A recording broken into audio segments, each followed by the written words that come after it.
যুক্তরাষ্ট্রের অন্যতম প্রভাবশালী শিক্ষা প্রতিষ্ঠান হার্ভার্ড বিশ্ববিদ্যালয়ে আরও $60 মিলিয়ন অনুদান বাতিল করেছে ট্রাম্প প্রশাসন।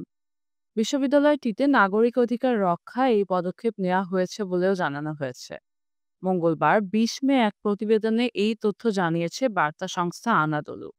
বার্তা সংস্থাটি বলেছে, যুক্তরাষ্ট্রের স্বাস্থ্য ও মানব পরিষেবা বিভাগ ঘোষণা করেছে তারা হার্ভার্ড বিশ্ববিদ্যালয়কে দেয়া প্রায় $60 মিলিয়ন ফেডারেল অনুদান বাতিল করেছে।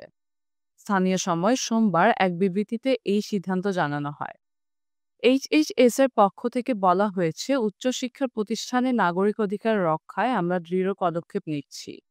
বিবৃতিতে আরও বলা হয়, হার্ভার্ড বারবার অ্যান্টিসেমিটিক, ইহুদি বিরোধী হয়রানি এবং বর্ণ বৈষম্যের অভিযোগ যথাযথভাবে মোকাবেলা করতে ব্যর্থ হওয়ায় তাদের বহু বছর মেয়াদী কয়েকটি অনুদান বাতিল করা হয়েছে, যার মোট পরিমাণ প্রায় $60 মিলিয়ন। সংস্থাটি আরও জানিয়েছে, তারা কোনো ধরনের বৈষম্য মেনে নেবে না এবং ফেডারেল তহবিল কেবল সেই প্রতিষ্ঠানগুলোই পাবে যারা সব শিক্ষার্থীর অধিকার নিশ্চিত করে। এর আগে ট্রাম্প প্রশাসন হার্ভার্ড বিশ্ববিদ্যালয়ের জন্য বরাদ্দকৃত আরও $220 কোটি বেশি ফেডারেল অনুদান এবং $60 মিলিয়ন চুক্তির অর্থ ফ্রিজ করে।